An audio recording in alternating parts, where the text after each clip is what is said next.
अस्सलाम वालेकुम।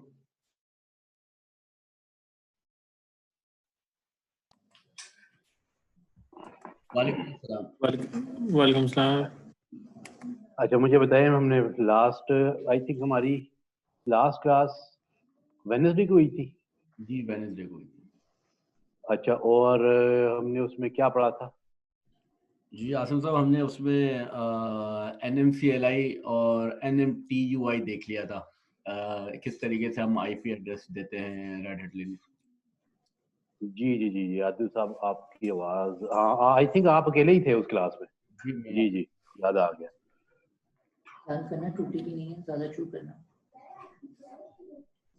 तो हमने देखा था कि आप नेटवर्क इंटरफेस को आईपी एड्रेसेस कैसे एलोकेट करते हैं, और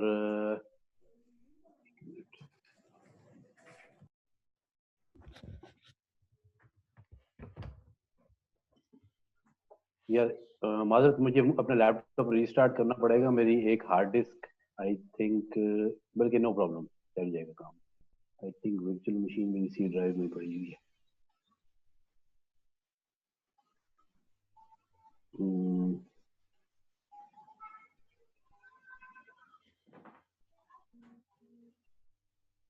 जी, स्क्रीन शेयर होगी। जी आप हो गई। अच्छा, लास्ट टाइम हमने ये देखा था कि आप आईपी एड्रेस कैसे एलोकेट करते हैं नेटवर्क मैनेजर के टूल्स के जरिए, जिसमें NMCLI, NMTUI, और हमने डायरेक्टली कॉन्फ़िगरेशन फाइल के अंदर आईपी एड्रेसेस को कैसे एलोकेट करते हैं और नेटवर्क की सर्विस को कैसे मैनेज करते हैं।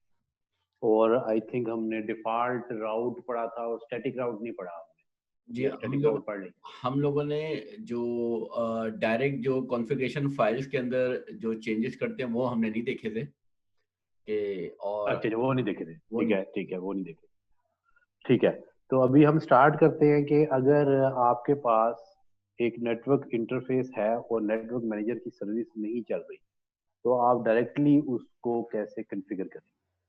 ठीक है, तो राइट नाउ जो मेरे पास मशीन है इस वक्त, इसमें 3 इथरनेट कार्ड लगे हुए हैं, ENS33, ENS37, ENS38, और 38 आई थिंक DHCP के थ्रू ही कॉन्फ़िगर्ड है।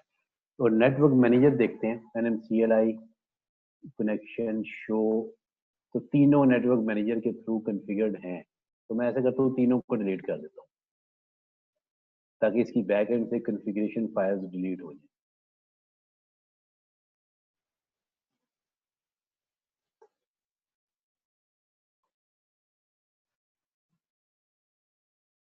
NMCLI कनेक्शन शो, तो ये तीनों कॉन्फ़िगरेशन फाइल बैकएंड से रिमूव हो गई हैं और कॉन्फ़िगरेशंस भी रिमूव हो गई हैं। वो तीनों बिल्कुल रा अनकॉन्फ़िगर्ड इथरनेट कार्ड मौजूद हैं।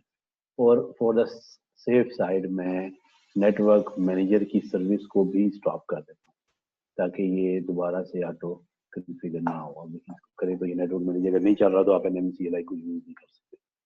तो द कॉन्फ़िगरेशन पाथ क्या होता है ETC के अंदर, sysconfig के अंदर, नेटवर्क स्क्रिप्ट्स के अंदर। ठीक है, यहाँ पर आपकी कॉन्फ़िगरेशन फाइल्स बनती हैं लेकिन अभी कोई नहीं है। और आपको ये भी पता है कि आपको बस 38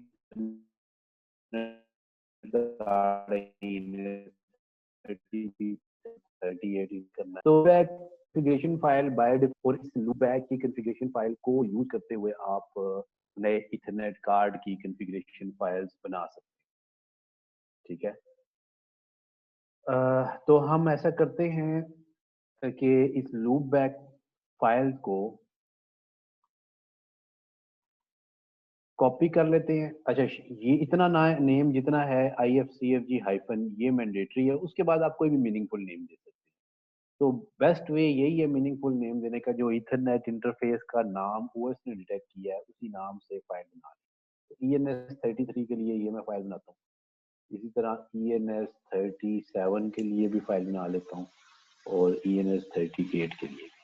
तो ये मैंने इसकी कॉपी बना ली है तीनों की। अब इन तीनों को वन बाय वन कॉन्फ़िगर करते हैं। ENS33, तो इसमें अब देखिए डिवाइस लूप बैक है, तो हम डिवाइस यहाँ पे कर देते हैं ENS33। उसके बाद है ना आईपी एड्रेस, सपोज आप इसको कोई आईपी एड्रेस एलोकेट करना चाहते हैं, ठीक है। देन नेट मास्क आप इसका दे दें, या रेड हैट 7 में नेट मास्क भी है और प्रीफिक्स भी यूज कर सकते हैं, जस्ट लाइक आप 24 दे देंगे यहाँ पे प्रीफिक्स लिखें।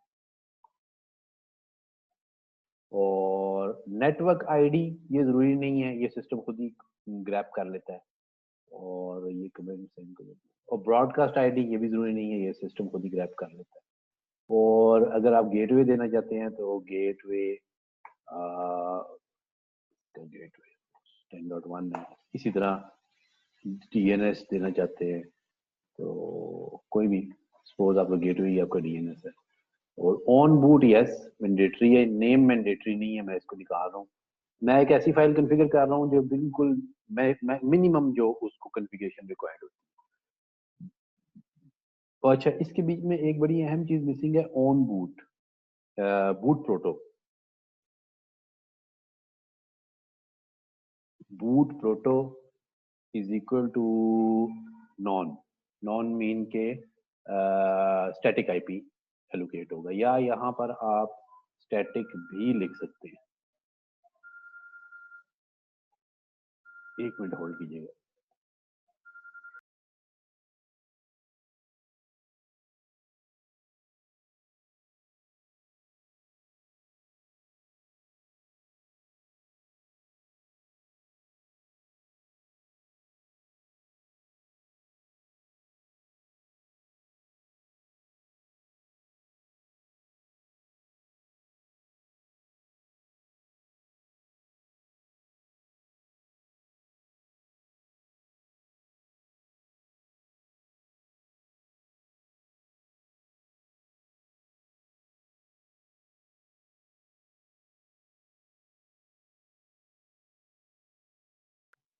हाँ जी, तो ये बूट प्रोटो आप यहाँ पे लिखते हैं, स्टैटिक भी लिख सकते हैं, नॉन भी लिख सकते हैं।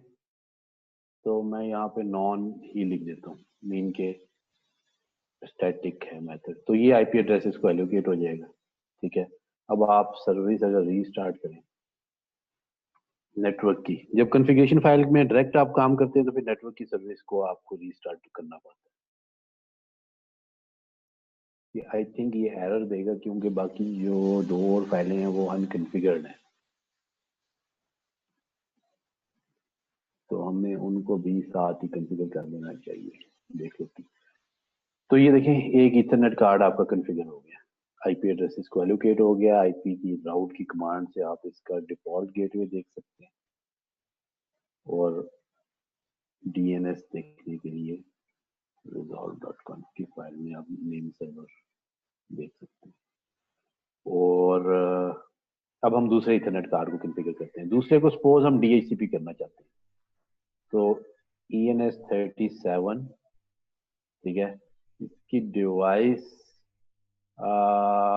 ENS37, इसका आईपी एड्रेस सपोज 10.10.10.10 और इसको /24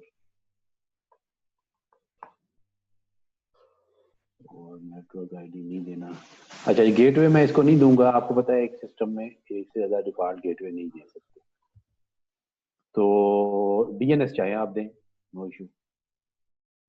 डीएनएस एक मशीन में बहुत सारे हो सकते हैं, डीएनएस कोई भी दे दें आप, गूगल का दे दें। और अच्छा सॉरी, इसको हमने करना था डीएचसीपी, तो मैं इसको आईपी भी रिमूव कर देता हूँ, प्रीफिक्स भी और डीएनएस भी। और यहाँ पे बूट प्रोटो, तो यहाँ पे डीएचसीपी कर देते हैं।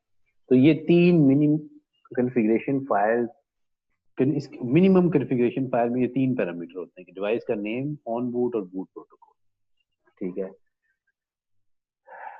इसको अब आप अगर रीस्टार्ट करें तो अब इसके अंदर जो डीएचसीपी चल रहा है वहां से ये आईपी फेच करेगा।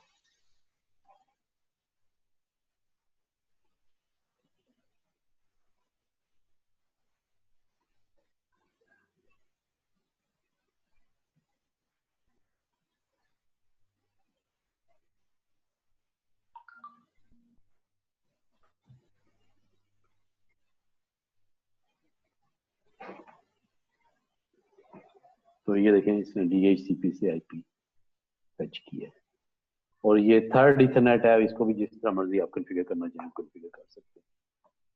ठीक है, अच्छा थर्ड इथरनेट को हम कॉन्फ़िगर करेंगे। एक IP एड्रेस देने का मेथड होता है कि जरूरी नहीं है कि आप कॉन्फ़िगरेशन फाइल या NM नेटवर्क मैनेजर के जरिए ही IP दें।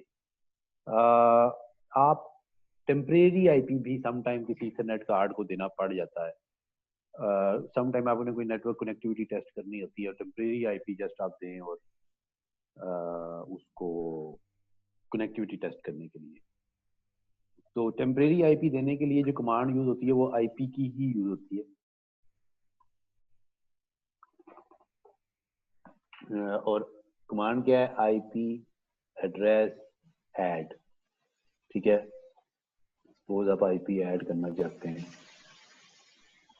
ये IP है, ठीक है, और किस डिवाइस को देना चाहते हैं? डेव ENS38 को। तो ये देखें, इसको IP एड्रेस एलोकेट हो गया टेम्परेरी। अब सर्विस रीस्टार्ट होगी या OS रिबूट होगा तो ये परसिस्टेंट नहीं है, ये IP रिमूव हो जाएगा। इसी तरह आप अगर देखें IP एडर के बाद डबल टैप करें तो आप क्या कर सकते हैं? अभी हमने ऐड किया है, शो हमने पहले दिन ही कर लिया था IP एड्रेस शो। इसके अलावा आप IP एड्रेस को चेंज कर सकते हैं, अगर टेम्परेरी दिया हुआ है उसको डिलीट कर सकते हैं, तो फ्लश कर सकते हैं, तो रिप्लेस कर सकते हैं। तो सपोज ये IP रिमूव करना है तो डेल, और आगे आप इस डिवाइस से रिमूव करना है ENS38। तो ये देखें IP रिमूव हो गया इसका।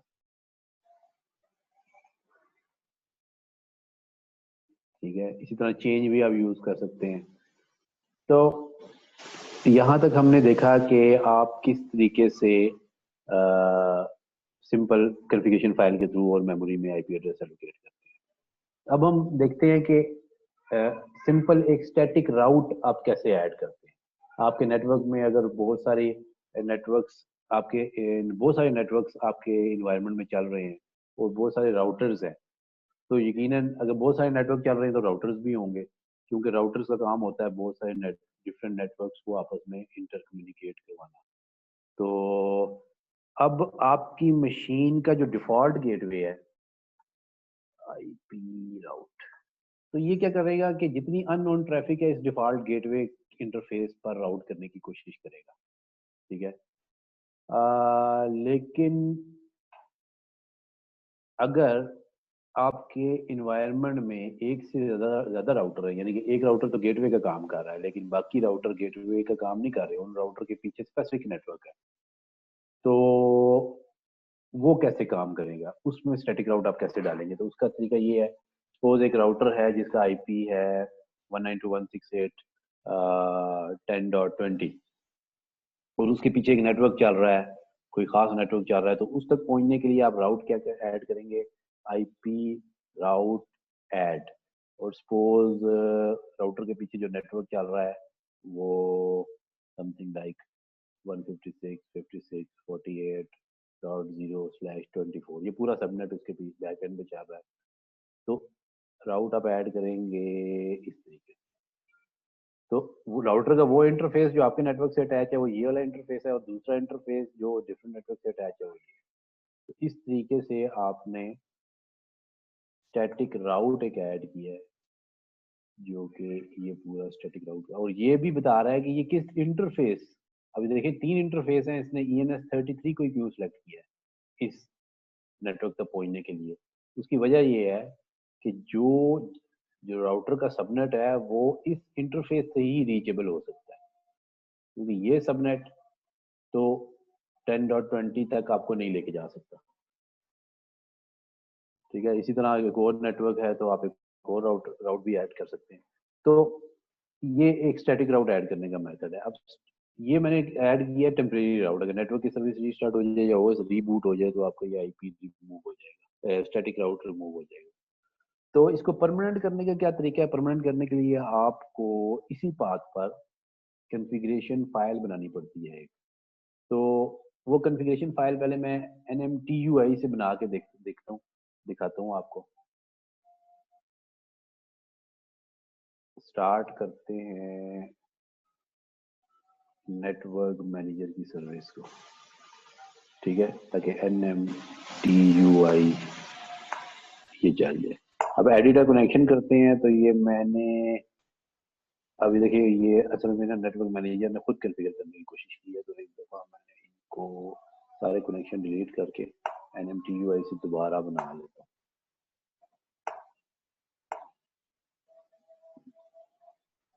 क्योंकि नेटवर्क मैनेजर जब कॉन्फ़िगरेशन फाइल राइट करता है ना, तो उसमें नेटवर्क मैनेजर से रेलिवेंट भी काफ़ी सारी इंफॉर्मेशन होती है।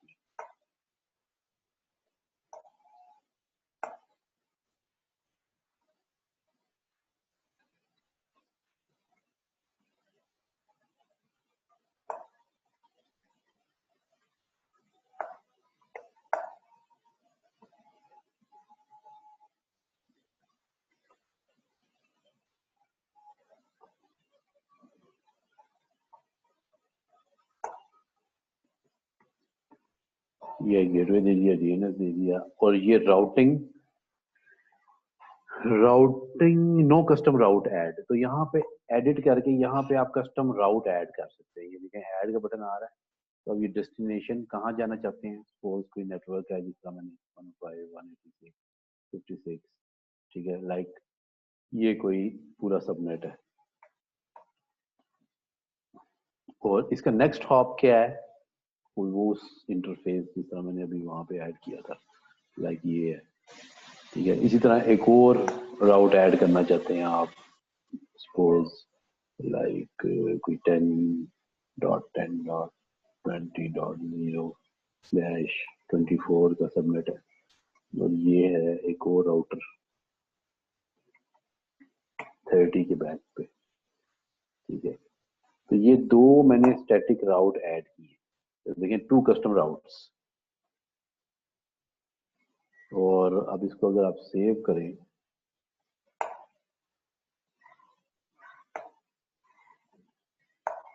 तो IP राउट लिखें,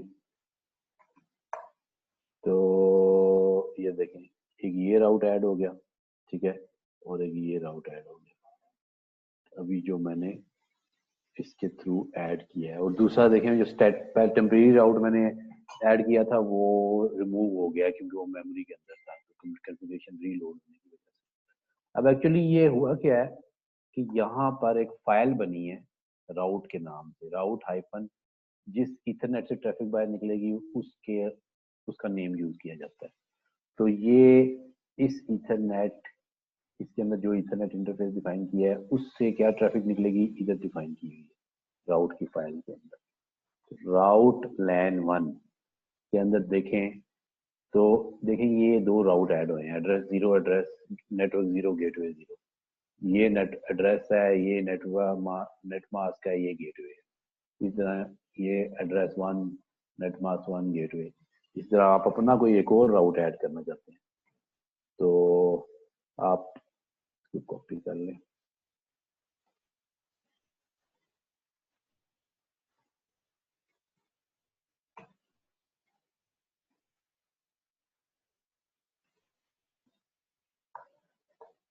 ठीक है। और सपोज आपका एक और नेटवर्क है 11 का, ठीक है, ये नेटवर्क है और इसके लिए जाने का रास्ता ये है। तो जब नेट कॉन्फ़िगरेशन फाइल में डायरेक्ट आप मॉडिफाई करेंगे तो नेटवर्क की सर्विस को ही स्टार्ट करेंगे।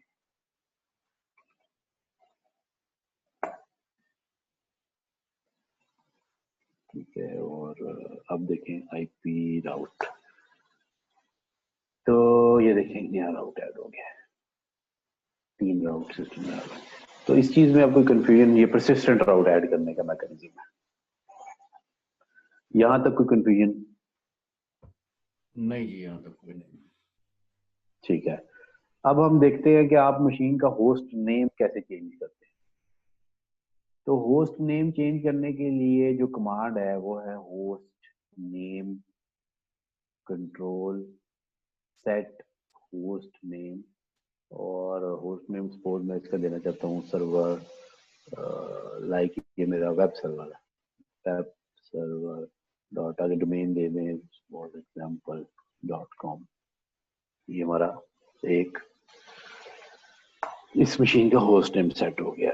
एक्चुअली ये होस्ट नेम जाता किधर है, ये ईटीसी के अंदर होस्ट नेम के नाम से फाइल है, इसमें राइट होता है। इस फाइल में डायरेक्टली भी आप लिख सकते हैं नाम, या इस कमांड ने एक्चुअली इस फाइल के अंदर जाके ही लिखा है।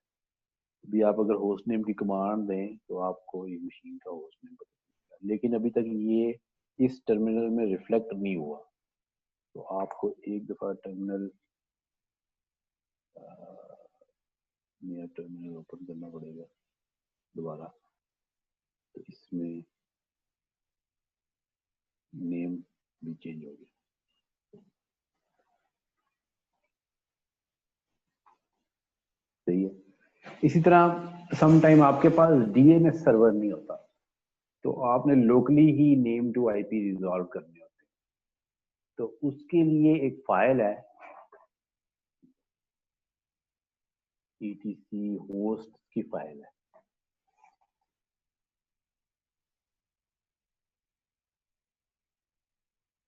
इस फाइल में बाय डिफॉल्ट ये 2 एंट्रीज होती हैं, आप अपनी एंट्री भी ऐड कर देते हैं। सपोज ये आप कहते हैं कि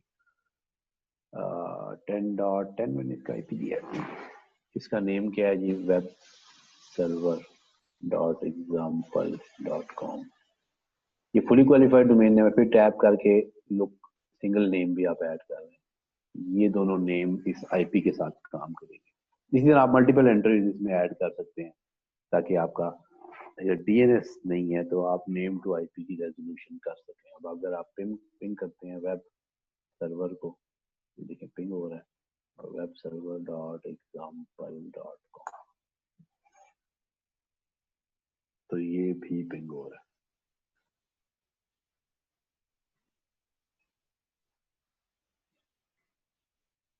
ठीक है, तो ये नेम टू आईपी की रेजोल्यूशन हो रही है। इसी तरह अगर आप फर्ज करें एक और आई नेम अगर आप ऐड करना चाहते हैं, तो मैं एक और आईपी पिंग करता हूँ, मतलब db server dot example dot com. तो ये पिंग नहीं हो रहा क्योंकि इसकी नेम टू आईपी रेजोल्यूशन ना डीएनएस नहीं कर रहा और लोकल होस्ट में भी एंट्री नहीं है। तो इसकी अगर हम एंट्री डाल दें तो कोई आईपी डाल दें जो एग्जिस्ट नहीं भी करता, कम से कम रिजॉल्व तो हो जाएगा।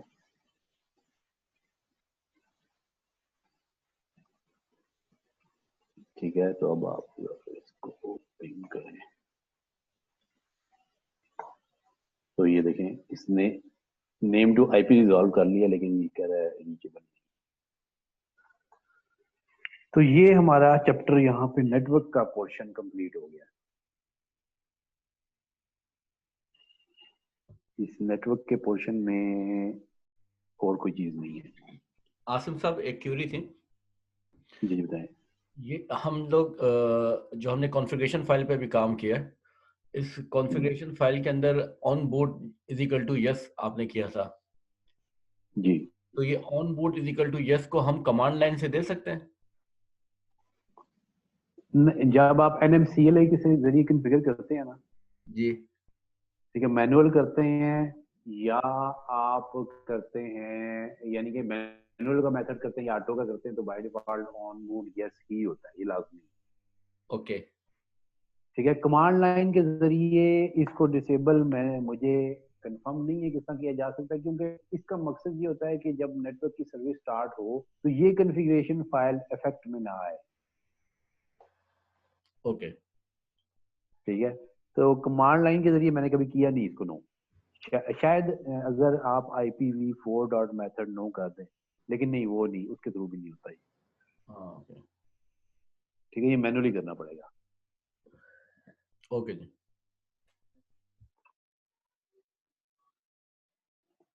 तो ये हमारा चैप्टर क्लोज हो गया। अब हम देखते हैं कि नेक्स्ट चैप्टर क्या है हमारे पास। बस 2 मिनट मुझे दें, जरा मैं कंटेंट देख लूं।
जी।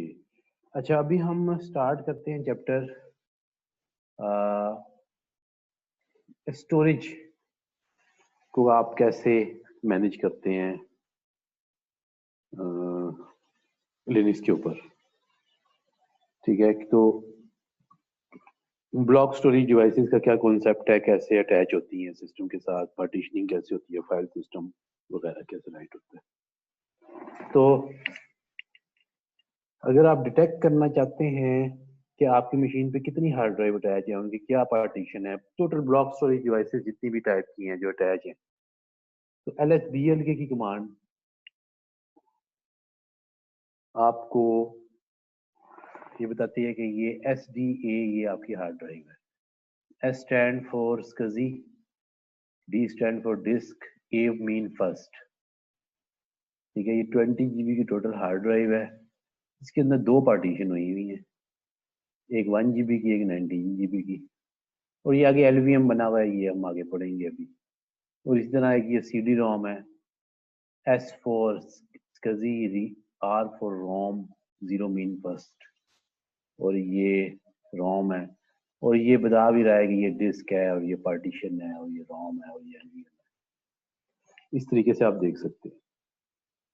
तो SDA mean first, B mean second hard drive, C mean third, और अगर SDZ है it's mean 26th hard drive. तो 27th हार्ड ड्राइव आएगी SDAA, 28th आएगी SDAB। तो इस तरह आप अनलिमिटेड हार्ड ड्राइव्स अटैच कर सकते हैं एक सर्वर के साथ। तो अब हार्ड ड्राइव अटैच करने के मल्टीपल वेज हैं कि directly attach storage mean motherboard के ऊपर आपने स्ट्रेट फॉरवर्ड हार्ड ड्राइव को अटैच कर दिया है, या USB को के जरिए अटैच कर दिया है। अच्छा, दूसरा तरीका होता है कि आपने कोई सैन के जरिए HBA कार्ड लगा के उसके थ्रू कोई स्टोरेज को अटैच किया है, तो वो भी इसी तरह यही नेमिंग कन्वेंशन उसका नजर आता है। तो ये दो मेथड हैं जिसके जरिए आप स्टोरेज को अटैच करते हैं। बाकी स्टोरेज किसी भी किस्म की हो, चाहे लोकल हो या नेटवर्क बेस्ड हो, आप पार्टीशनिंग करने का, फाइल सिस्टम राइट करने का, माउंटिंग का प्रोसीजर एक ही है जो अभी हम सीखेंगे। तो ये हार्ड ड्राइव हमने देखी। अब हम दूसरी एक और कमांड भी है fdisk-l। ये पार्टीशनिंग का टूल है, और -l का स्विच अगर आप लगाते हैं तो ये लिस्ट करता है कितनी हार्ड ड्राइव है, क्या पार्टीशन है, जिसका LSBL के लिए लिस्ट किया।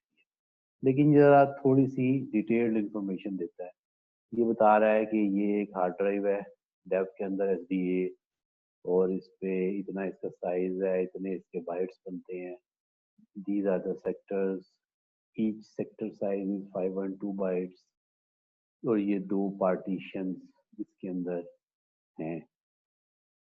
ठीक है, और सेक्टर बता रहा है कि ये partition starting from this sector to this sector, और इस सेक्टर से इस सेक्टर तक ये सेकंड पार्टीशन है। तो अभी हम क्या करते हैं कि इसको पावर ऑफ करते हैं, और इसमें एक नई हार्ड डिस्क ऐड करते हैं। ठीक है, ये पावर ऑफ हो गई है, तो इसको एडिट वर्चुअल मशीन,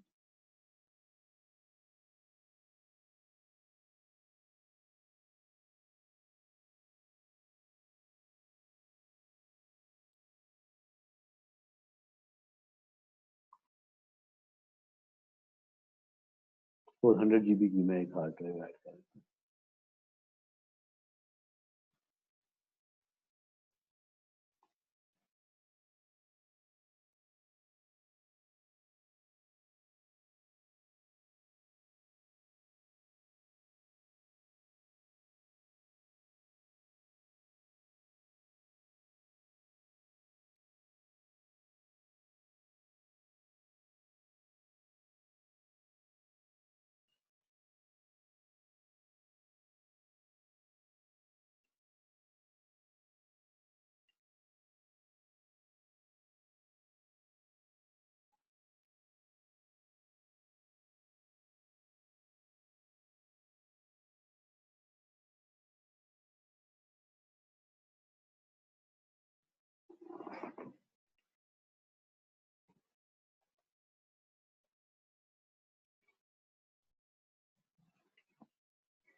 तो ये हमारे पास वापस ओएस लॉगिन हो गया। अभी LSBL के करें तो अब ये देखें कि एक SDB 100 GB की हार्ड डिस्क अटैच हो गई है।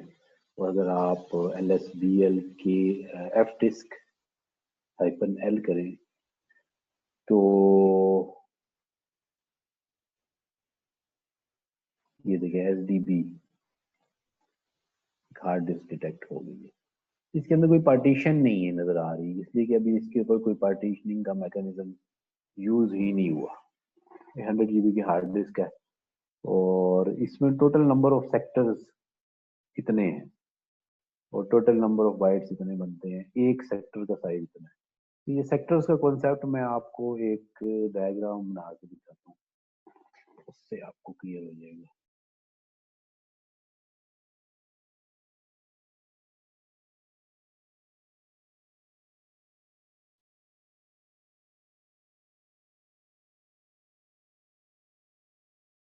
सपोज ये आपकी स्क्रीन शेयर हो रही है।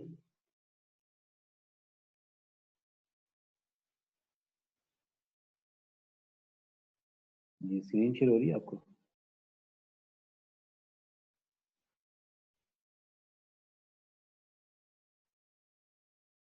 हेलो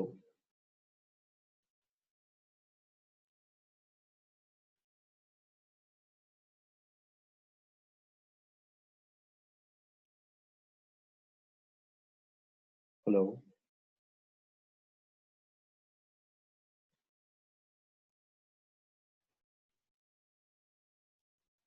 सपोज ये आपकी मैग्नेटिक डिस्क है और इस मैग्नेटिक डिस्क के ऊपर ये आपके इस तरह से सिलेंडर्स में पार्टीशन हुई होती है मैग्नेटिक डिस्क की।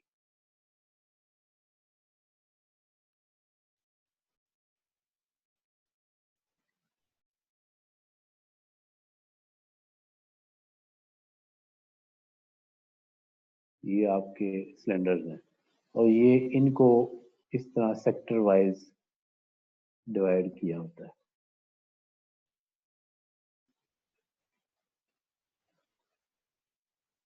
तो ये खैर मिलियंस में आपके सिलेंडर्स और सेक्टर्स की डिवीजन हो सकती है। तो ये जस्ट एक लॉजिकल डायग्राम मैंने बनाई है। तो इसमें ये जो है आपका, जो मैं मार्क कर देता हूँ, ये आपका 0 सेक्टर है।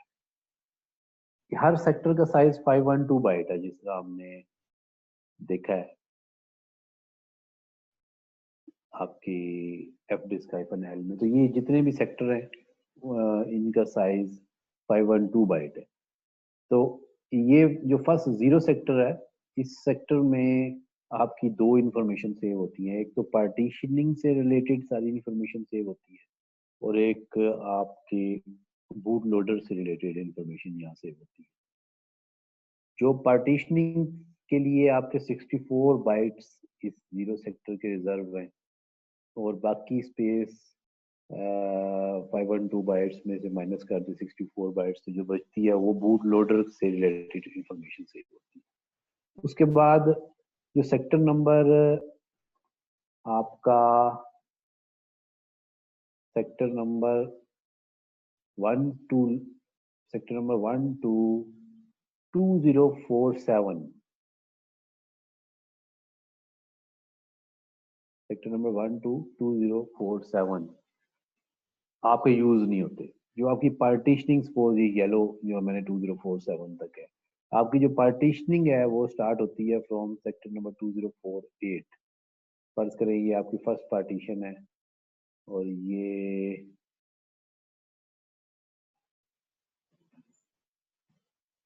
यहाँ से स्टार्ट हुई है 2048 से up to some sector number एक पार्टीशन है। उसके बाद नेक्स्ट पार्टीशन आपकी ये है, एक सी ड्राइव है एक डी ड्राइव है, जैसा विंडोज में होती है। कॉन्सेप्ट वही ऐसा ही होता है। जी पीना पीना ले लो, उनकी चाहे मेरी क्लास हो रही है। तो ये नेक्स्ट पार्टीशन है और उसके बाद ये नेक्स्ट पार्टीशन है। तो इस तरह सेक्टर्स वाइज आपकी पूरी पार्टीशन स्पैन हुई होती है। और एक और बात याद रखेंगे, जो लास्ट सेक्टर है वो भी यूज नहीं होता, फर्स्ट सेक्टर भी यूज नहीं होता, फर्स्ट 02/2047 यूज नहीं होते और लास्ट सेक्टर यूज नहीं होता, तो लास्ट को भी मैं येलो मार्क कर। तो इस तरीके से आपकी पार्टीशनिंग का स्ट्रक्चर बनता है। अब आप अगर इसमें आके देखें तो ये देखें, ये आपके सारे सेक्टर्स हैं, इसकी क्वांटिटी देख लें, मिलियंस, कई कई मिलियन है, कितने मिलियन है ये, 20 मिलियन है आई थिंक।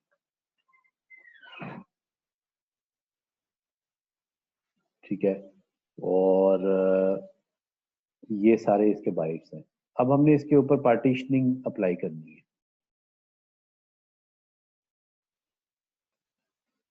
तो पार्टीशनिंग करने का मेथड क्या है? पार्टीशनिंग करने के दो मेथड हैं। एक एक एफ डिस्क के जरिए जो का टूल है जिसके जरिए आप पार्टीशनिंग करते हैं, पार्टीशनिंग के मैकेनिज्म को आप डॉस टाइप पार्टीशन करते हैं, और एक नया पार्टीशनिंग का मैकेनिज्म भी है जिसको आप जीपीटी कहते हैं। दोनों जीरो सेक्टर के ऊपर 64 बाइट्स को ही यूज करते हैं, लेकिन जो डॉस टाइप है ये पुराना मेथड है, जिसके बीच में पार्टीशनिंग आप प्राइमरी, एक्सटेंडेड और लॉजिकल इस टाइप की पार्टीशनिंग बना सकते हैं, और प्राइमरी 4 से ज्यादा नहीं बना सकते, एक्सटेंडेड सिर्फ आप एक बना सकते हैं और लॉजिकल एक्सटेंडेड के अंदर बनती है। तो हम सिर्फ प्राइमरी बनाएंगे, एक्सटेंडेड और लॉजिकल बनाने की जरूरत नहीं है। और इसके बीच में जो डॉस टाइप पार्टीशनिंग है, इसमें इसका साइज आप 2000 जीबी से ज्यादा नहीं रख सकते, केबीज, एमबीज और जीबी में ही साइज का रख सकते हैं। लेकिन जो जीपीजी टाइप पार्टीशनिंग है उसके बीच में आप पार्टीशनिंग का साइज टेराबाइट, पेटाबाइट तक रख सकते हैं, और नंबर ऑफ पार्टीशंस भी 128 अप टू 128 पार्टीशंस आप बना सकते हैं। ये उसी 64 बाइट्स के अंदर इसको एडजस्ट करके पार्टीशन टेबल राइट कर देता है। तो आपने अब पार्टीशन टेबल राइट करना है, सबसे पहले डॉस टाइप बनाते हैं, तो एफ डिस्क यूज करेंगे, और किसके लिए डेव एसडीबी आगे डिवाइस नेम का पाथ दे देंगे। तो एसडीबी की आप पार्टीशनिंग करने जा रहे हैं, तो ये इसमें इसका एफ डिस्क का वेरिएंट बताया है, और changes will remain in memory until you decide to write them. ठीक है, तो ये एम अगर आप प्रेस करेंगे तो आपको हेल्प इसकी प्रिंट होगी, एम करके एंटर करें, अब स्क्रीन ये शेयर पूरा जी, स्क्रीन शेयर नहीं अच्छा हो। सॉरी सॉरी सॉरी सॉरी, मैंने स्क्रीन शेयर नहीं हाँ, अभी शेयर होगी, जी तो मैं दोबारा करता हूँ। तो मैंने क्या किया, F disk slide dev S D B ये कमांड चलाई है फॉर ये इसकी पार्टीशनिंग, एस डी बी की पार्टीशनिंग डॉस टाइप मैकेनिज्म से करने के लिए। तो ये इसकी utility, welcome to F disk utility variant, और ये changes will remain in memory until आप राइट ना करें इसको। एक मिनट होल्ड करें यार, एक चीज चेक करनी है।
अच्छा, तो ये हम इसमें यूटिलिटी में आ गए और अब आपने इसको पार्टीशन राइट करनी है।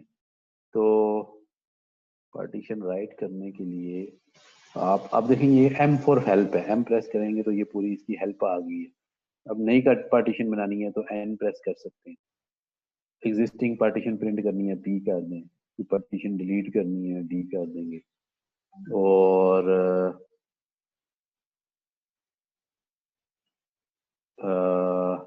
इसी तरह इसकी टाइप चेंज करनी है T प्रेस कर देंगे, राइट करना है डाटा तो W प्रेस कर देंगे।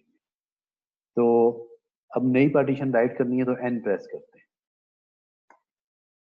तो अभी देखिए ये कह रहा है कि प्राइमरी कोई भी ऑक्यूपाई नहीं है, एक्सटेंडेड भी कोई ऑक्यूपाई नहीं है, 4 के 4 ऑप्शन आपके पास फ्रीली अवेलेबल है। P अगर प्रेस करेंगे तो प्राइमरी पार्टीशन बनेगी, E प्रेस करेंगे तो एक्सटेंडेड बनेगी। तो बाय डिफॉल्ट इसने P सजेस्ट किया है, इसको आप एंटर करें तो डिफॉल्ट रिस्पॉन्स P सिलेक्ट हुआ है। अब पार्टीशन नंबर 1 राइट करनी है जी। तो अब ये फर्स्ट पार्टीशन का स्टार्टिंग सेक्टर जो मैंने आपको बताया था, that is from 2048 sector number, तो यही आप यूज करना चाहते हैं या कुछ खास अपनी मर्जी का कुछ सेक्टर, सपोज आप 3000 दे देते हैं तो शुरू के सेक्टर स्किप हो जाएंगे और सेक्टर नंबर 3000 से आपकी पार्टीशनिंग राइट होना शुरू हो जाएगी। तो मैं डिफॉल्ट 2048 यूज करता हूँ। और अब ये कह रहा है लास्ट सेक्टर आप क्या सजेस्ट करते हैं इसके लिए, तो बाय डिफॉल्ट ये actual last second last sector suggest कर रहा है कि यहाँ मैं एंटर दबाऊंगा तो यहाँ पे सारी एक ही पार्टीशन बन जाएगी। तो अगर आप साइज वाइज देना चाहते हैं तो इस तरीके से बना सकते हैं। तो मैं सारी पार्टीशन नहीं बनाना चाहता, प्लस अगर मैं लिख देता हूँ 20G तो 20 GB की एक पार्टीशन बन जाएगी। अब आप अगर P प्रेस करके देखेंगे ये एक पार्टीशन बन गई है और इसने इसके सेक्टर्स को भी ऑटोमेटिकली एलोकेट कर दिया।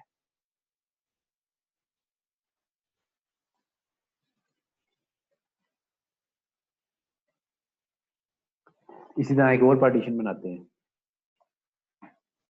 प्राइमरी बनाते हैं, सेकंड बनाते हैं। अब वेरी नेक्स्ट सेक्टर इसने खुद ही डिसाइड किया है और लाइक प्लस 50 GB का मैं इसको बना लेता हूँ, ठीक है। और पार्टीशन देखें 2 बनी है। इसी तरह तीसरी पार्टीशन प्राइमरी बनाते हैं, थर्ड बनाते हैं। स्टार्टिंग सेक्टर खुद ही डिसाइड किया है, एंडिंग सेक्टर चलें जो ये सजेस्ट कर रहा है यही करते हैं। तो ये 3 पार्टीशन बन गई है। अब आपसे अगर कोई यहाँ क्वेश्चन करे कि क्या इसके बाद कोई नई पार्टीशन इसके अंदर बन सकती है, तो आप एक तो ये देखेंगे लास्ट सेक्टर क्या है। तो लास्ट सेक्टर बिल्कुल सेकंड लास्ट सेक्टर तक पहुंचा हुआ है, तो आप कोई नई पार्टीशन नहीं बना सकते। और सम टाइम इन पार्टीशंस के दरमियान, एक पार्टीशन के एंडिंग सेक्टर और नेक्स्ट पार्टीशन के स्टार्टिंग सेक्टर के दरमियान अच्छी खासी स्पेस फ्री होती है जिसके अंदर आप मजीद पार्टीशन बना सकते हैं। तो वो भी हमारे पास यहाँ पे ऑप्शन अवेलेबल नहीं है। तो ये 3 से ज्यादा, अब 3 पार्टीशन बन गई है, सारी की सारी ऑक्यूपाइड हो। इसमें एक और बात नोट करेंगे, ये आईडी यहाँ पे लिखी हुई है 83। तो ये आईडी डिसाइड करती है कि ये हार्ड डिस्क को किस पर्पस के लिए, आप क्या फाइल सिस्टम इसके ऊपर राइट करने जा रहे हैं।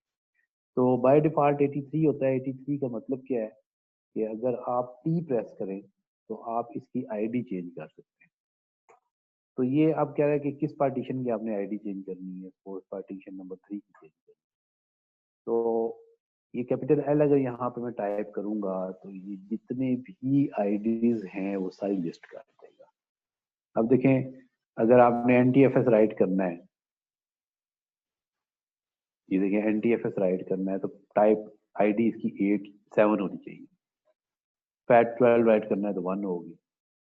इसी तरह जितने भी फाइल सिस्टम हैं उनसे रेलिवेंट को आईडी आपने देना होता है। बाय डिफॉल्ट ये 83 आईडी एलोकेट करता है, वो इसलिए कि आप लिनक्स के नेटिव फाइल सिस्टम इसके ऊपर राइट कर सकते हैं। लिनक्स के नेटिव फाइल सिस्टम क्या है, XFS है और ext4 है, सॉरी XFS है और ext बेस्ड फाइल सिस्टम है।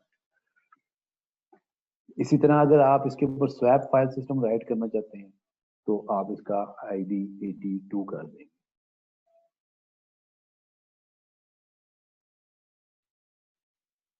क्लियर है? तो अभी मैं इसका कोड कर देता हूँ, चलिए 83 ठीक है, ये मैं इसको नहीं चेंज करना चाहता, या नहीं इसको सर्च करें 82 कर देते हैं, क्योंकि मैं अभी पी प्रेस करें, देखिए इसका टाइम आईडी 82 हो गया, तो मैं लास्ट एसडीबी को के ऊपर अब मैं स्वैप फाइल सिस्टम राइट कर सकती हूँ, आगे बता भी दिया कि 82 ID is use for swap और स्लैश फाइल सिस्टम। ठीक है, क्लियर? तो ये आपका बेसिक एक पार्टीशन बन गई। अब अगर आप यहाँ W प्रेस करें और एंटर करें, तो ये आपकी पार्टीशन टेबल राइट हो गया है, 0 सेक्टर में सारी इंफॉर्मेशन राइट हो गई। अब इसको वैलिडेट आप करने के लिए LSBLK लिख सकते हैं, जिससे आपको पता चल जाएगा कि कितनी हार्ड ड्राइव थी और क्या क्या पार्टीशन बनी। तो यहाँ तक कोई कंफ्यूजन? नो। ठीक है, तो इसको वैलिडेट करने का दूसरा तरीका क्या है, fdisk-l। इसमें भी आप देखेंगे एसडीबी रिफ्लेक्ट होगी, लेकिन इसका मोस्ट ऑथेंटिक वे जो है वो होता है मोर के अंदर, प्रॉक के अंदर पार्टीशंस की एक फाइल होती है। इसमें आप ये जो रियल टाइम पे हार्ड ड्राइव की पार्टीशन जो कर्नल ने रीड कर ली होती है, उसकी इंफॉर्मेशन होती है। इसके अंदर ये देखें SDA जिसके ऊपर OS इंस्टॉल है, उसकी 2 पार्टीशन है, SDB की 3 पार्टीशन है। तो अगर इस फाइल में अपडेट हो गया है, तो इट्स मीन के रियल वाकई ही कर्नल ने प्रॉपर इंफॉर्मेशन रीड कर ली है। समटाइम LSBLK और FDisk में आ जाता है, लेकिन यहाँ नहीं आता। जब तक यहाँ पर चेंजेस नहीं आती, आप इसको इस पार्टीशन को यूज नहीं कर सकते।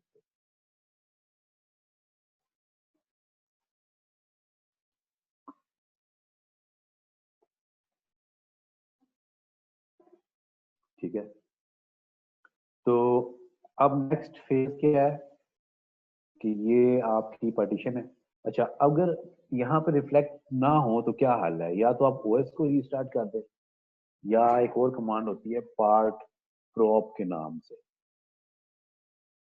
ये कमांड चलाएं तो भी ये 0 सेक्टर से दोबारा से इंफॉर्मेशन फेच कर लेता है। ठीक है,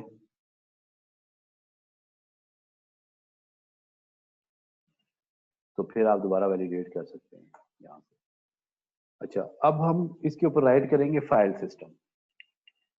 अब फाइल सिस्टम हमारे पास राइट करने के लिए जो कमांड है वो है mkfs डॉट, डबल टैप करें तो ये बी ट्री फाइल सिस्टम है, एक ext2 है, ये ext4 है, ये ext3 है, vfat है, ms-dos है, xfs है।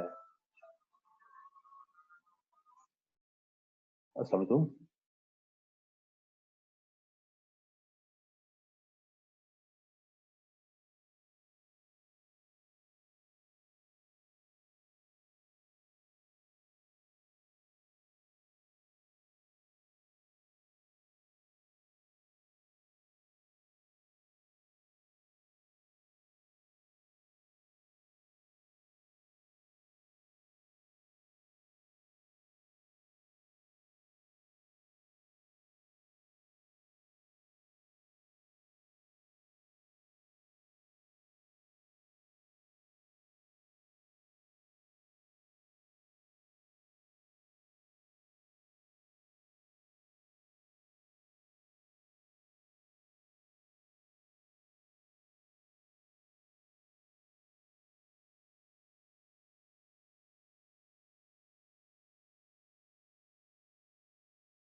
हाँ जी, तो हम क्या देख रहे थे?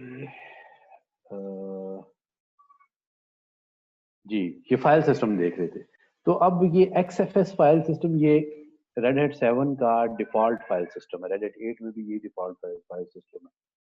और EXT4 जो है ये Red Hat 6 का डिफॉल्ट फाइल सिस्टम था। ये इस तरह EXT3 ये Red Hat 5 का डिफॉल्ट फाइल सिस्टम था। मीन के अगर आप OS को जब ऑटो पार्टीशन सेलेक्ट करते हैं ड्यूरिंग इंस्टॉलेशन, तो बाय डिफॉल्ट क्या फाइल सिस्टम राइट होगा। अब इनमें डिफरेंस क्या है? XFS जो EXT4 है ना, ये आपका 32 और 64 बिट दोनों पे OS पे आप डिप्लॉय कर सकते हैं, इंस्टॉल कर सकते हैं, इसको यूज कर सकते हैं। किसी भी 64 और 32 बिट पे कर सकते हैं। अगर आपने इसको 32 बिट प्लेटफॉर्म के ऊपर EXT4 फाइल सिस्टम को यूज कर रहे हैं, तो आप मैक्सिमम 8 टेराबाइट की एक पार्टीशन बना सकते हैं, पार्टीशन के ऊपर फाइल सिस्टम राइट कर सकते हैं, और उसके अंदर 8 टेराबाइट तक एक सिंगल फाइल को ग्रो कर सकते हैं। ठीक है, बहुत बड़ी एक साइज है। इसी तरह अगर आपने EXT4 को 64 बिट प्लेटफॉर्म पर अगर आपने इंस्टॉल किया हुआ है, तो आप अगर 64 बिट प्लेटफॉर्म पे आपने किया हुआ है, तो आप 16 टेराबाइट तक की एक पार्टीशन बना सकते हैं, और इस एक पार्टीशन के अंदर फाइल को आप एक फाइल को 16 टेराबाइट तक ग्रो कर सकते हैं। अच्छा, इसी तरह अब आ जाए XFS पे। तो XFS नया फाइल सिस्टम है, ये सिर्फ 64 बिट प्लेटफॉर्म के ऊपर काम करता है, किसी भी लिनक्स के फ्लेवर पे। और इसकी पावर है कि ये 500 टेराबाइट तक की एक पार्टीशन और एक फाइल को सपोर्ट कर सकता है। तो अभी हम ये इसी तरह स्वैप फाइल सिस्टम होता है एक, वो भी राइट करते हैं। तो ये तीनों फाइल सिस्टम इन पार्टीशंस को के ऊपर, जिनके ऊपर हमने पार्टीशन अभी बनाई है, इनके ऊपर ये तीनों फाइल सिस्टम हम राइट करते हैं।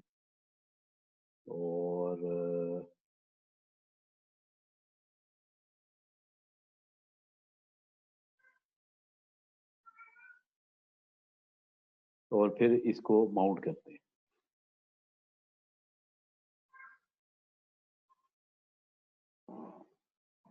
तो MKFS डॉट सपोज मैं EXT4 फाइल सिस्टम राइट करता हूँ किस पर? फ्लाईटैब SDB1 फर्स्ट पार्टीशन पर, जो इसकी SDB की जो फर्स्ट पार्टीशन बनी है उस पर मैं राइट कर देता हूँ।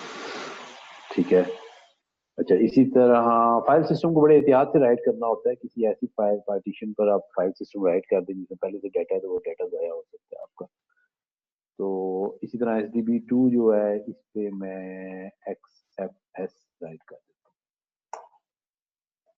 और जो SDB3 है, इस पर मैं राइट कर देता हूँ MKSwap, मेक स्वैप। अब स्वैप फाइल सिस्टम क्या होता है?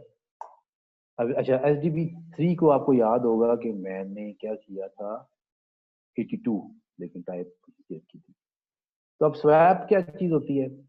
स्वैप फाइल सिस्टम एक ऐसा फाइल सिस्टम है जो कि मेमोरी के पेजेस को कंटेन कर सकता है सर्वाइवल स्टेट के तौर पर। अगर आपके OS में मेमोरी खत्म हो जाए, यानी कि फिजिकल मेमोरी 100% ऑक्यूपाई हो जाए, और आपके मशीन में नए प्रोसेसेस को मेमोरी चाहिए, या एग्जिस्टिंग प्रोसेसेस को मोर मेमोरी चाहिए, रिक्वायर्ड है, तो आपका OS क्रैश हो सकता है।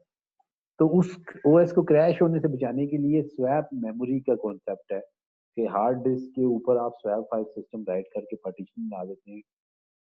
तो होता क्या है कि मेमोरी के अंदर जो अनयूज पेजेस हैं, जो कि काफी अरसे से किसी प्रोसेस ने यूज नहीं किए, उनको उठा के स्वैप के ऊपर रख दिया जाता है।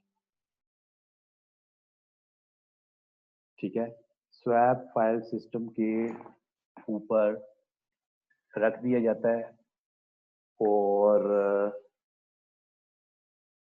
मेमोरी में, फिजिकल मेमोरी में स्पेस फ्री हो जाती है, और नए प्रोसेसेस आपके लॉन्च हो जाते हैं। और इसी तरह जब आपके उन प्रोसेसेस, जब वो पेजेस जो आपने स्वैप फाइल सिस्टम पर रखे हुए हैं, उनकी फिर किसी प्रोसेस को जरूरत पड़ती है तो वापस वो मेमोरी में लोड किए जाते हैं, और मजीद मेमोरी से अनयूज पेजेस को स्वैप पे रख दिया जाता है। तो जब स्वैपिंग शुरू हो जाए ओएस में, तो आपका ओएस इंतहाई स्लो हो जाता है। अगर आपकी हार्ड डिस्क की स्पीड स्लो है, तो हार्ड डिस्क की स्पीड तो आपको पता है पहले बहुत स्लो होती है, 1000 टाइम ग्रेटर है मेमोरी की speed than your RAM, your hard disc.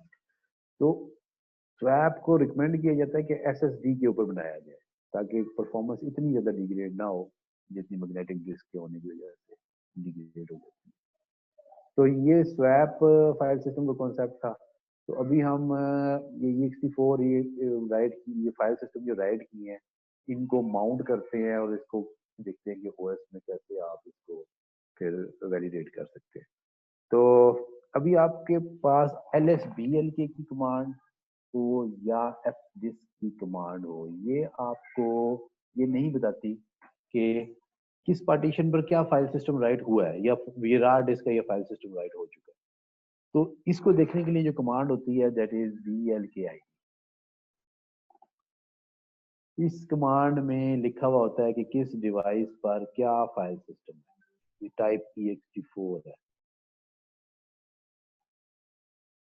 और SDB2 टाइप XFS है, ठीक है, और SDB3 के ऊपर आपने स्वैप राइट किया। तो 3 फाइल सिस्टम डिफरेंट हमने राइट किए हैं। अब हम इसको करते हैं माउंट, क्योंकि विंडोज में तो जब फाइल सिस्टम आप राइट करते हैं तो आपको ड्राइव लेटर नजर आना शुरू हो जाता है, लेकिन जब लिनक्स में ऐसा नहीं है। इसमें ड्राइव लेटर आपको नहीं नजर आते, आपको किसी डायरेक्टरी के ऊपर डिवाइस को माउंट करना पड़ता है। तो वो डिवाइस उस डायरेक्टरी के अंदर जो डाटा आप राइट करते हैं वो एक्चुअली डिस्क के अंदर जा रहा होता है, तो वो डायरेक्टरी आपकी बेसिकली डिस्क बन जाती है।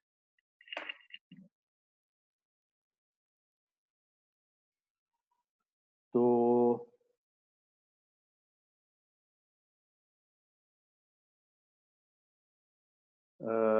हाँ, अब इसको करते हैं माउंट। तो टेम्परेरी माउंट करने के लिए डायरेक्ट कमांड लाइन से आप माउंट कर सकते हैं, mount space device name suppose SDB1, ठीक है, और इसको मैं माउंट कर देता हूँ MNT के ऊपर।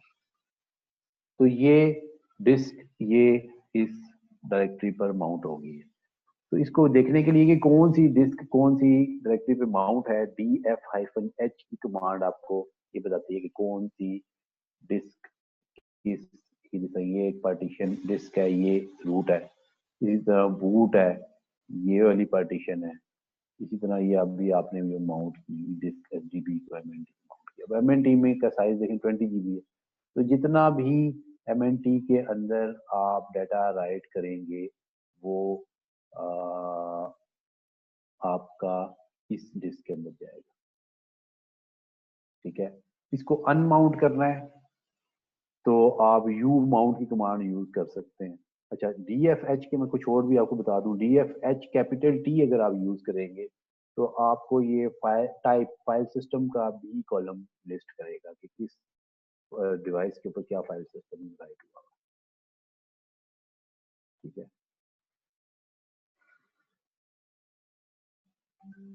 अब नेक्स्ट बूट पर नेक्स्ट बूट पर ये जो माउंट है ना, ये ऑटोमेटिकली माउंट नहीं होगा। तो इसको परमानेंट माउंट करने के लिए आपको एक फाइल है जिसका नाम है fstab, वहां पर एंट्री करनी है।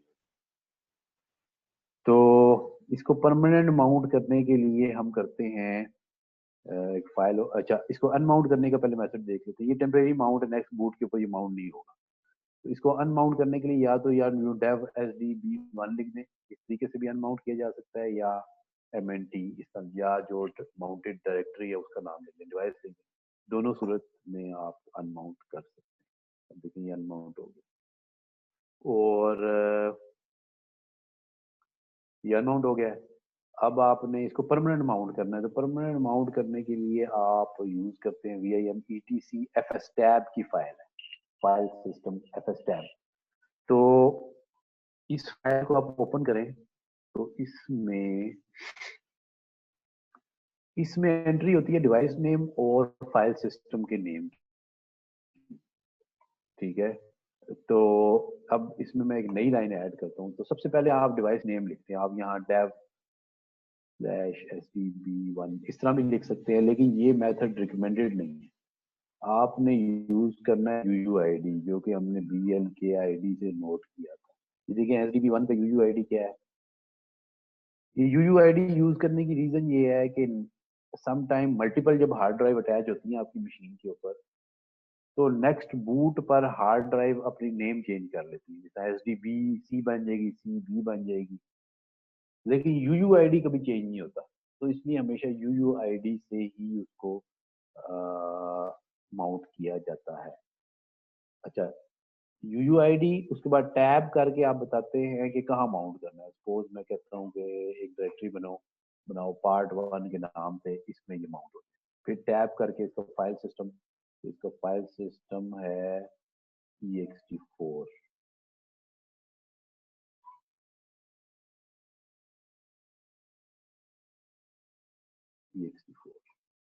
फिर टैब करके DFAU डिफॉल्ट्स।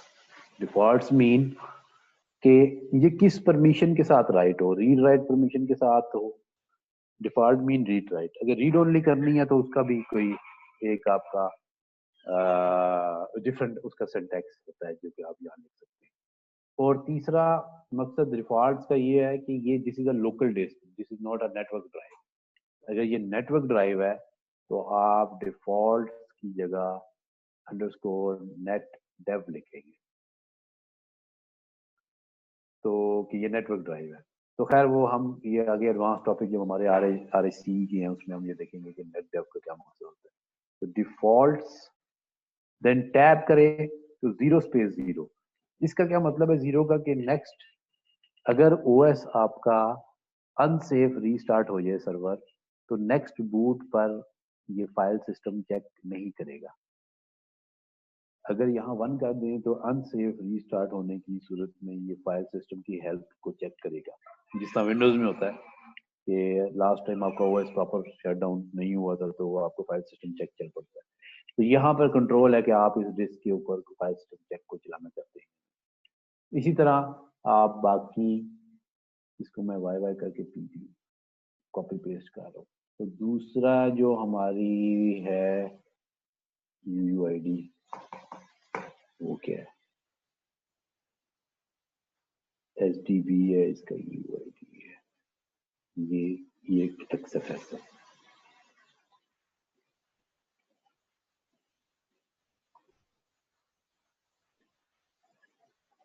ठीक है, इसको part2 कर दें, part3 कर दें, इसका UUID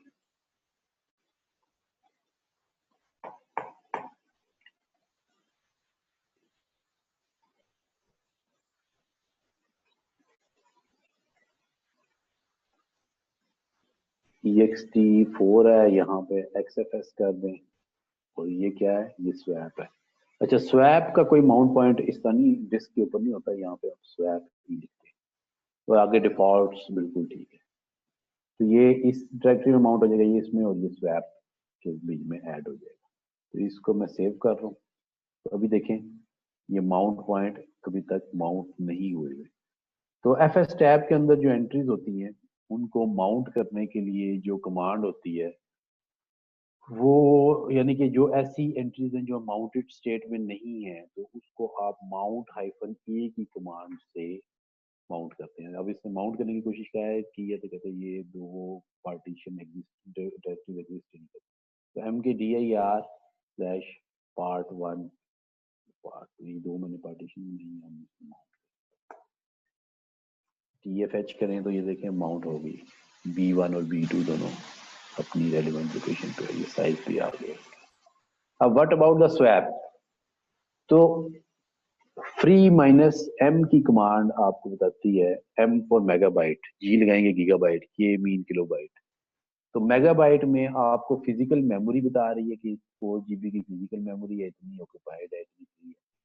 और स्वैप बाय डिफॉल्ट OS ने 2 GB की क्रिएट की थी पार्टीशन, और सारी की सारी फ्री है। स्वैप अभी तक यूज नहीं हुई है, स्वैप पे कुछ भी राइट नहीं हुआ।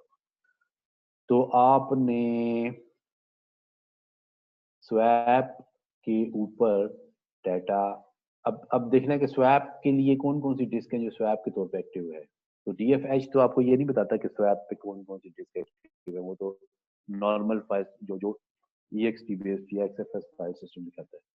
तो आप स्वैप -s की कमांड आपको ये बताती है कि कौन कौन सी डिवाइसेस स्वैप के तौर पे काम कर रही हैं।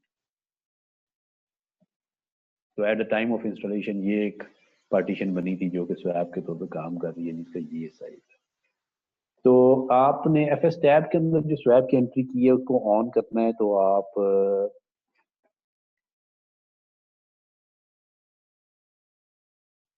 स्वैप -a यूज करते हैं। ये FS टैब के अंदर जो एंट्रीज हैं स्वैप की उनको एक्टिवेट करेगी। अब आप स्वैप -s करेंगे तो देखें SDB3 भी एज अ स्वैप एक्टिव हो गई है। और अब आप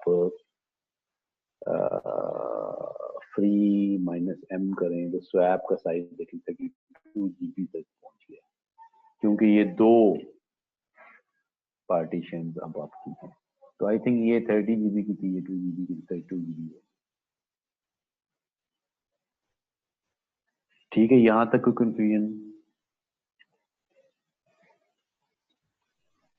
नहीं जी, ये आसिम साहब, ये जो हमारे पास जो सिस्टम बेस्ड स्वैप ऑलरेडी जो बनी होती है, जिसको हम मार्क कर किया हुआ इन्होंने डिवाइस के अंदर DM-1 से, हम जब ये फाइल देख रहे होते हैं सिस्टम्स के बहुत सारे पेरिफेरल्स, तो उसके अंदर DM करके बहुत सारी फाइल आ रही थी, DM1, DM2। तो ये DM क्या रिप्रेजेंट करता है? ये LVM होता है। ये नेक्स्ट टॉपिक है हमारा। ओके, ये एडवांस टॉपिक है पार्टीशनिंग का। ओके, और फाइल सिस्टम को आप कैसे एक्सपेंड और रिड्यूस कर सकते हैं उसके लिए यूज होता है। तो ये खैर अभी तो हम जो सिंपल स्टैंडर्ड पार्टीशनिंग पढ़ रहे हैं, ये हम पढ़ेंगे नेक्स्ट क्लास में, हमने यही पढ़ना है। ओके, ठीक है, तो ये हमने एंड टू एंड पूरा एक चेक कर लिया कि आप किस तरह पार्टीशन माउंट करते हैं। अब अगर आपके FS टैब में कोई ऐसी एंट्री मौजूद है किसी डिवाइस की जो कि एक्चुअली OS पे एग्जिस्ट नहीं करती, लाइक ये हार्ड डिस्क आप निकाल देते हैं और नेक्स्ट बूट के ऊपर OS आपका स्टक हो जाएगा, क्योंकि वो हार्ड डिस्क तो एग्जिस्ट ही नहीं करती। तो जब भी कोई हार्ड डिस्क निकालें या पार्टीशन डिलीट करें तो FS टैब से लाजमी उसकी एंट्री निकाल दें और उसको अनमाउंट भी कर दें। ओके। ठीक है, ये जो पार्टीशंस हमने बनाए हैं, तो ये फॉर्मेटेड होते हैं? नहीं, इस पे तो मैंने फाइल सिस्टम खुद ही राइट किया ना अभी। Okay, XFS right and XFS और ext4 राइट किया है, फिर स्वैप राइट किया है। नहीं, जिस तरीके से हम विंडोज के अंदर जो डायरेक्टरीज बनती हैं, ड्राइव्स जो बनाते हैं, उसको हम पहले फॉर्मेट कर लिया करते हैं और फिर उसके बाद तो फाइल। इसमें तो इसमें इसमें हमने फॉर्मेट की है ना। अच्छा, जो हम इसमें जब हमने फाइल सिस्टम राइट किया है, तो वो राइट करने से पहले बैकग्राउंड उसको वैसे ही फॉर्मेट करके राइट करता है। जी जी बिल्कुल, पहले से जो कोई डाटा होता है उस सबको वाइप कर देता है। MKFS जिसकी कमांड जो हमने रन की थी। जी जी बिल्कुल। ओके। और कोई हमारे पास फॉर एग्जांपल अगर मिस्टेकनली उसमें कुछ जिधर हमने इसको राइट किया है फॉर्मेट भी कर दिया और वहां पे कुछ हमारा डेटा मौजूद था, तो हमको रिकवर कर सकते हैं? हाँ, वो रिकवरी के टूल हैं, लेकिन बहुत कम चांस होता है कि डाटा रिकवर हो। हाँ, ओके। ठीक है, तो यही मैंने आपको उस वक्त पॉइंट भी बताया था कि जब भी फाइल सिस्टम राइट करें तो 2-3 दफा सोच लेंगे आप वाकई ही उसी हार्ड ड्राइव पार्टीशन को फॉर्मेट कर रहे हैं या किसी गलत पार्टीशन को तो नहीं फॉर्मेट कर रहे हैं। ओके, ठीक है, तो ये हमारा आज का टॉपिक यहाँ क्लोज हो गया और क्लास भी हम यही खत्म करेंगे। नेक्स्ट क्लास हम वेडनेसडे को कितने बजे करेंगे? सुबह 8:30 बजे करेंगे, क्योंकि 8 बजे थोड़ा सा डिफिकल्ट टाइम होता है। ओके जी। ठीक है, तो इंशाल्लाह वेडनेसडे को सुबह 8 बजे करते हैं। मैं इन्विटेशन आपको भेज देता हूँ ठीक है, अभी से ही, तो उसमें फिर हम LVM को स्टडी करेंगे। ठीक है सर जी, थैंक यू। अच्छा, आपको तीनों को इनविटेशन मिल गया था मेरा? जी, मिल गया था। ईमेल मिल गई थी, मुझे शक है कि किसी एक को नहीं व्हाट्सएप की थी। नहीं, मुझे मेरे पास ईमेल मैंने जब चेक किया, रिफ्रेश किया, तो मेरे पास आई हुई थी ईमेल। नहीं बिल्कुल। अच्छा आसम साहब, ये मैंने ईमेल भी की थी कि जो मॉर्निंग वाला टाइम है वो मुझे सूट नहीं करता, तो मेरी क्लासेस मिस हो रही हैं वो मुझे असल में ना उन्होंने मैनेजमेंट में ये टाइम कन्वे किया था, अब मैंने उन्हें नहीं, कहा था कि ये कन्फ्लिक्ट आ रहा है क्योंकि तो 8:30 तो या पाकिस्तान टाइम के हिसाब से तो क्योंकि मुझे ऑफिस जाना होता है, तो आई कैनॉट क्लास। तो वो मेरी पिछली तो वाली वेडनेसडे की भी मिस हो गई और ये भी। नहीं तो फिर आप हम तीनों फिर कोई टाइम और डिसाइड कर लें हम चारों कि कौन सा टाइम सूट करता उसमें है। यही डिस्कस हुआ था ना कि हम क्योंकि सैटरडे की क्लास को थोड़ा सा एक्सटेंड कर लें तो वो कवर हो जाएगा वो वाला टाइम, क्योंकि नहीं नहीं वो पता है, एक तो मेरे लिए भी इतना ज़्यादा पढ़ाना बड़ा मुश्किल जॉब होती है, बंदा एग्जॉस्ट हो जाता है। दूसरा ये कि आपको इतनी सारी चीज़ें एब्जॉर्ब करना मुश्किल हो जाएगी। असल में मैंने रिक्वेस्ट भी की थी कि मुझे तो थोड़ा फास्ट ट्रैक चाहिए, क्योंकि मेरा बैकग्राउंड भी है, तो I just need a fast track. तो अच्छा अच्छा अच्छा, फिर मेरे लिए ना, आपके मेरे लिए लिए तो टाइम वेस्ट हो रहा है। ये फिर आप मैनेजमेंट से बात करें, आपको फिर किसी और बूट कैंप वगैरह में अटैच करेंगे वो। चले मैं जुनैद को कॉल करता हूँ। जी ठीक है ठीक है। चले, चलें, ओके, थैंक मैं यू। इनविटेशन आपको भेज देता हूँ नेक्स्ट तो वेडनेसडे। फ्राइडे नहीं कर सकते? फ्राइडे और सैटरडे एंड सैटरडे, क्योंकि वेडनेसडे तो मेरे लिए भी मुश्किल। 8 बजे देखिए, फ्राइडे को तो इवनिंग मैं is evening 7 PM onwards is good enough मेरे लिए। एनी डे जो है ना वो ये ठीक है, मॉर्निंग नहीं है मेरे लिए सूटेबल ना। असल में ना फ्राइडे को मेरा एक सेशन चल रहा है, मेरी वेडनेसडे भी मेरी पूरा हफ्ता ऑक्युपाई है। सिर्फ जो मैंने आपको 2 टाइम हमने डिसाइड किए थे ना, इसमें फ्री होना है। लेकिन मैं आपके लिए नहीं, मेरी मंडे को भी क्लास होती है, फ्राइडे को भी शाम को क्लास होती है, और ट्यूसडे वेडनेसडे थर्सडे भी शाम को क्लास है, सैटरडे ये वाली आपकी है, और बिल्कुल अभी स्पेस नहीं है। तो ये हमें यही स्केड्यूल फिलहाल फॉलो करना पड़ेगा। तो मैं नेक्स्ट वीक के बाद मैं फिर ट्यूसडे वेडनेसडे और थर्सडे इवनिंग में फ्री हो जाऊँगा, फिर हम ओके, इवनिंग में लेकिन कोई और टाइम। वो ठीक है, लेकिन मेरे लिए वो 2 सेशंस है ना, जैसे अभी LVM आपने करवाना है, वो मेरे लिए हो जाएगा। फिर हम क्या करें, ये फिर आप जरा जुनेद से बात करें ना, उन्हें कि मुझसे बात करें, फिर मैं इसको सारे को नहीं, करता हूँ। मैं कॉल कर लेता हूँ उन्हें। उन्हें कॉल करें, फिर ये हम फिर मैं आपको कन्वे कर दूंगा तीनों को कि क्या टाइम डिसाइड। चलें ठीक है चलें, ठीक है, ठीक है। ठीक है, okay, okay thank you, thank you. Thank you. जी, अल्लाह हाफिज।